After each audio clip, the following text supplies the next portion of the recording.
1936, a book was written that's one of the best-selling books of all time. It was by a man named Dale Carnegie, and you've probably heard of the book, How to Win Friends and Influence People.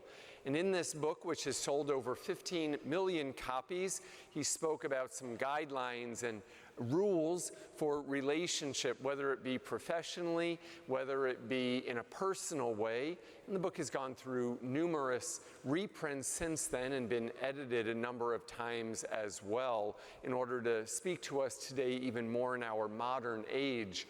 But long before Dale Carnegie ever came up with ideas about how to win friends and influence people, Jesus already had done so. He didn't care so much about the winning friends. That wasn't the point of the Lord's message. He came, though, to influence others, and that the people that he spoke to would also then be a good influence, and that they could be a good example.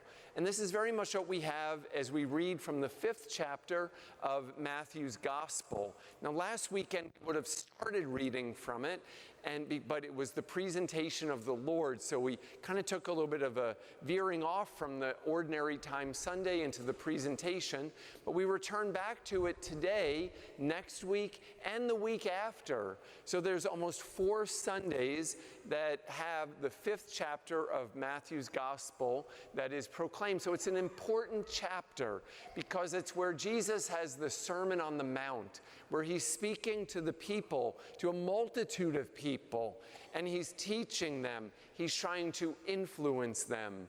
So first of all, by allowing them, giving them permission to be hungry, to be able to be humble, to be able to realize that there's movements in life and that they are blessed. And in today's gospel, he does not mince words. He doesn't say to the people, you are like salt and you are like light. He says, no, you are salt and you are light, because both salt and light can have an effect on the human heart and upon the person, upon the spirit. So he's using this analogy and he's giving them a responsibility because he wants them to be good influences. You see, people don't just eat salt that I know of. Maybe you do in the quiet of your kitchen. Maybe you go and eat salt, but I really doubt that you do that. It's not something that is in and of itself something that you digest, but rather it's an additive. It is something that adds flavor. Jesus wanted the faith to add flavor to the world, to be able to make the world a better place, a more delightful place, a place where people were able to mingle and get along, and there was a good sense of unity. That's what salt can do with food. It's something that's added in. But it also has a wonderful quality, salt, of preserving. Unfortunately, we use it probably a little too much in some of our foods and in frozen foods and other things that we don't have as fresh meals. But we buy things that have a lot of sodium content in it because it has that way of preserving. Jesus wanted to make sure that the people were able to preserve the gift of faith, that they were able to retain that gift of faith, that it wouldn't go awry, but rather that they remained faithful, that they remained loyal to him. That's what being salt of the earth is. It's a compliment. If somebody ever says to you, you are salt of the earth, what a beautiful compliment that is from someone, because it's saying that you are very real, you are natural, you are very much one that is preserving goodness. That's what Jesus wanted us to do. He wants us to preserve the goodness of his message.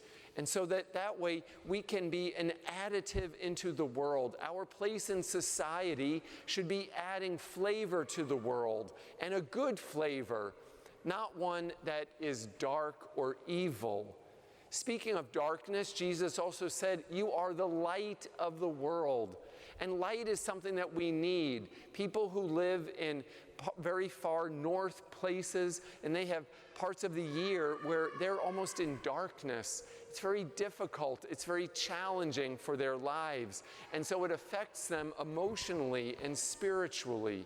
In that same way, we have to be able to, as people, be light to others, to be a good example to other people, and let our light shine. It's good to remember that our light comes from the Lord. We're called to reflect that light, to reflect what God gives to us, how He shines upon us. He does not want us to be people of darkness, but rather when we have something good, we want to share it. If you have something good in your life, you don't want to just keep it to yourself. That would be selfish. But rather, the Lord invites us to share what we have, to be witnesses in the world, to be a light in the world, to be a light for the world. That's a wonderful thing for us to think of. We're not just placed here to shine just for ourselves, but we're called upon to be a light for the world, to help others find the way to Christ, to find the way to peace, to find the way to the gift of hope. And we do that by actions. In first reading today, we have some beautiful thoughts on the corporal works of mercy, and that is clothing the naked and feeding those who are poor and comforting those who are in need. That's what God asks of us. That's how we are able to reflect His light. It is by our actions. You see, Jesus didn't gather thousands of people on that mountain and tell them something. He actually did it as well. He went out and He acted upon those words. He showed and He lived by example. How are we living? What example does our life give? Have you been able in life to influence another? It's probably one of the most beautiful gifts of the teaching profession. I think teachers are very often underrated, and teachers really, they're underpaid, and teachers can sometimes get very frustrated. But think about your own past. Who had greatest influence on you? Some of them were probably your teachers. There were people that showed you, gave you the gift of learning. That's what Jesus wants for us today, is to learn, and then to be able to shine that learning, to be able to give it to others. So today, what is influencing you? Especially to our young people, to our children. There's a lot of influences out there that are not salt and they are not light.